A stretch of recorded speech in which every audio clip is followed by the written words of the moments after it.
Selamat datang di channel ini, jangan lupa klik tombol subscribe untuk mendukung channel ini, semoga Anda berlimpah rezeki amin. Panas nih. Ada off the record lagi tadi sempat disebut ya. Ya, ini kita sampaikan dulu pemirsa, pencinta sepak bola Indonesia punya harapan besar terhadap pucuk pimpinan PSSI mendatang. Iya, mereka berharap ketum PSSI terpilih bisa membawa sepak bola Indonesia lebih baik dan juga berprestasi di kancah internasional. Harapan saya tuh harus dari orang sepak bolanya sih. Jadi kalau bisa sih ketuanya tuh paham dan dari orang sepak bolanya langsung, karena menurut saya kebanyakannya sih nggak kayak gitu ya. Harapan saya sih semoga ketua PSSI yang baru lebih bijaksana dalam mengambil keputusan, tidak seperti kemarin menghentikan kompetisi Liga 2 dan Liga 3. Terus untuk harapan ketua PSSI yang baru selain itu apa, Bang? Harapannya sih lebih baik lagi dan semoga sepak bola Indonesia lebih maju. Ketua umum yang barunya itu bisa apa ya? Saya nggak bisa lihat peran dari yang kemarin. Tentunya semoga di Federasi Sepak Bola Indonesia bisa lebih memilih ketua yang dijadikan panutan juga buat kedepannya gitu, dan lebih baik lagi. Semoga kongres ini dapat berjalan lancar dan bisa menyelesaikan masalah sepak bola yang ada di Indonesia saat ini. Ya, itu suara masyarakat ya. Harapannya orang yang ngerti sepak bola katanya gitu. Tadi Anda katakan nggak penting orang lama orang baru, tapi yang penting gagasannya fresh, gagasannya baru, dan itu akan berpengaruh terhadap exco yang ada di belakangnya, karena kan mereka dikatakan juga punya kendali kuat juga di PSSI begitu. Nah, ini gimana nih? Ya, exco ini kan kolektif kolegial, tapi dipimpin oleh ketua umum. Artinya gagasan, ide, masukan ketua umum itu akan menjadi pertimbangan bagi para komite eksekutif. Nah, kalau ketua umumnya sendiri miskin gagasan, miskin pemikiran, kurang kreativitas, pasti semua exco tidak akan proaktif. Oh, nggak begini Pak, lebih baik begini. Nah, kebiasaannya itu dalam rapat exco itu pasti seperti itu, apa kata ketua umum. Jadi tinggal di komite eksekutif ya tinggal ketok palu aja. Jadi itulah pentingnya kenapa seorang ketua umum ini harus memiliki pengetahuan, wawasan yang dimiliki sendiri oleh dia. Bukan dia misalnya punya staf ahli atau punya sekjen yang mumpuni atau misalnya punya narasumber lain yang untuk membackup pengetahuannya. Dia itu kan sesuatu yang harus dimiliki sendiri. Pengalaman itu yang akan membentuk jati dirinya sebagai ketua umum itu secara organik.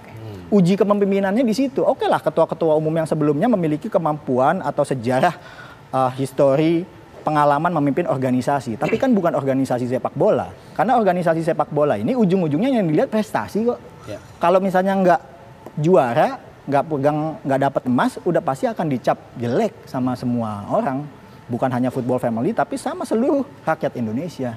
Oke, itu kan tadi gagasan dan juga ide ya, tentunya harus dimiliki oleh ketua umum. Tapi mungkin kita bisa berkaca juga dari peristiwa Kanjuruhan yang ini juga sudah terjadi waktu itu, sampai masyarakat kemudian juga menuntut PSSI ini dituntut harus ada perbaikan total, perubahan manajemen.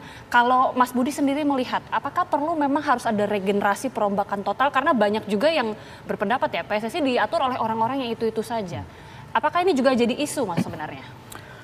Isu regenerasi ini kan selalu ada setiap tahun. Artinya setiap periode KLB, pergantian kepengurusan itu selalu ada. Tapi kan regenerasi itu adalah sesuatu yang sifatnya alamiah.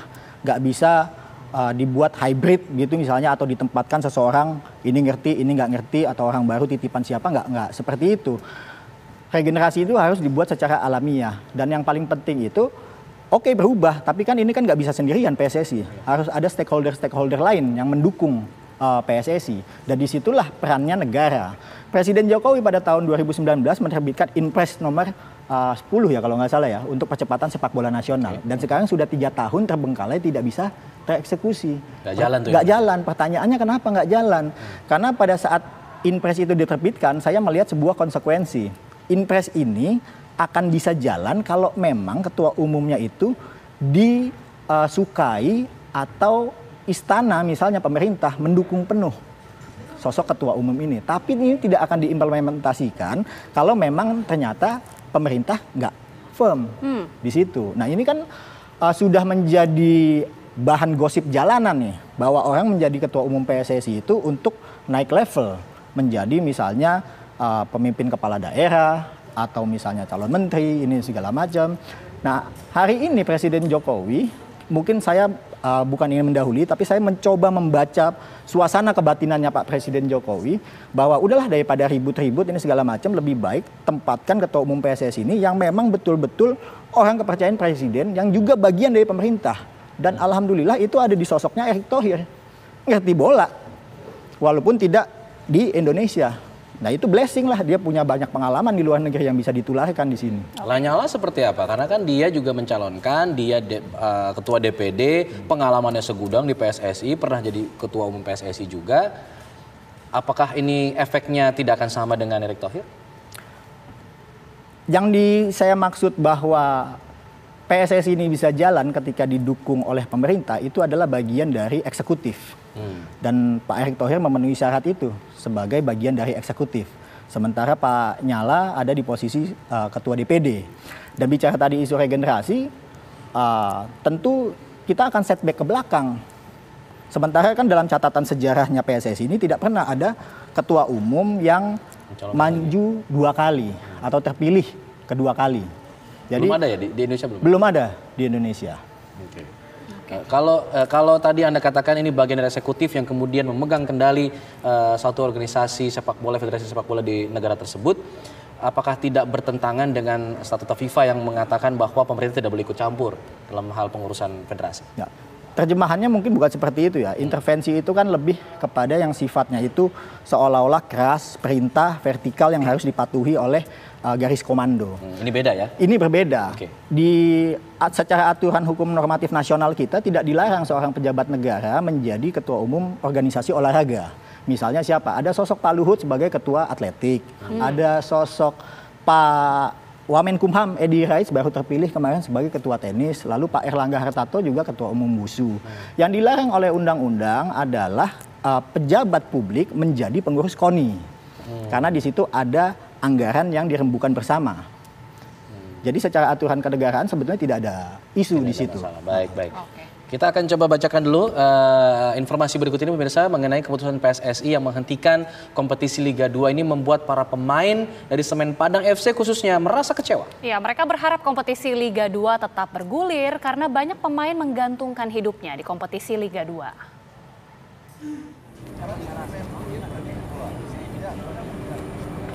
Dihentikannya kompetisi Liga 2 oleh PSSI membuat banyak pemain Liga 2 kecewa, termasuk pemain-pemain Semen Padang FC. Rosat Setiawan yang sudah 3 tahun dikontrak oleh Semen Padang FC kecewa karena banyak pemain menggantungkan hidupnya di kompetisi Liga 2. Kalau pemain masih berharap ya, kayak kita semua pemain bukan di Semen Padang aja, semua klub juga lagi mensuarakan kalau misalnya kayak Liga ini kalau bisa jalan lagi gitu. Masih berharap kayak liga berjalan lagi gitu. Kalau bisa gitu. Kita kan juga sama-sama bersuara, mungkin bisa didengar sama yang di atas dan liga masih bisa berjalan lagi. Begitu juga dengan Rudi yang sudah lama bergabung dengan tim Semen Padang FC. Rudi berharap Liga 2 tetap dilanjutkan. Kalau sebagai pemain, terutama saya, mungkin teman-teman yang lain juga ya, berharap Liga 2 ini tetap lanjut. Sebagaimana Liga 1 masih tetap lanjut, supaya mungkin di tim Liga 2 juga banyak bakat-bakat yang istilahnya yang bisa berpotensi untuk bermain di timnas, yang pemain adik-adik, yang pemain muda juga bisa mengembangkan karirnya lewat Liga 2. Hal serupa juga diutarakan pelatih Semen Padang FC, Delvi Adri. Delvi kecewa dengan keputusan PSSI yang menghentikan Liga 2. Ia berharap PSSI bisa meninjau ulang keputusan tersebut. Ya, harapan tentu ya, kita sangat kecewa dengan keputusannya PSSI ya. Misalnya Liga 1 yang berbuat ke Liga 2, Liga 3 yang kena imbasnya. Sebenarnya Liga 1 tidak sama sekali. Harusnya kan fair. Liga 1 pun tidak sama sekali. Hingga kini manajemen Semen Padang FC masih belum menghentikan kontrak para pemainnya. Kini para pemain dan pelatih hanya menunggu keputusan dari manajemen selanjutnya. Dari Padang, Sumatera Barat, Indra Mairoli, TV One mengabarkan.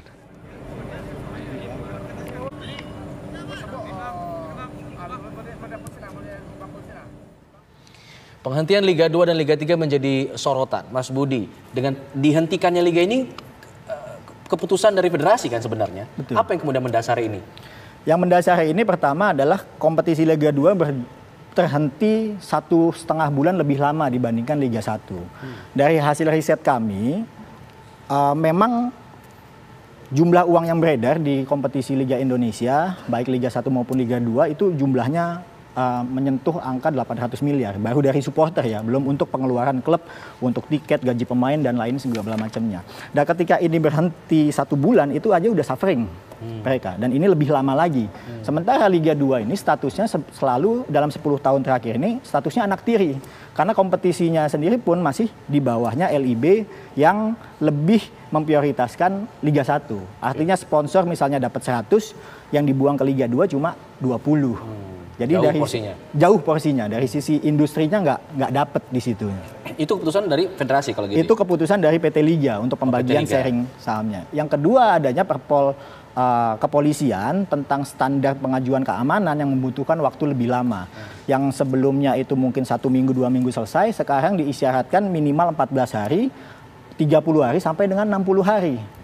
Dan itu nggak bisa di submit oleh teman-teman klub Liga 2. Jadi banyak kemarin security officer maupun ketua panpel yang ketika workshop Liga 2 banyak mengundurkan diri karena takut.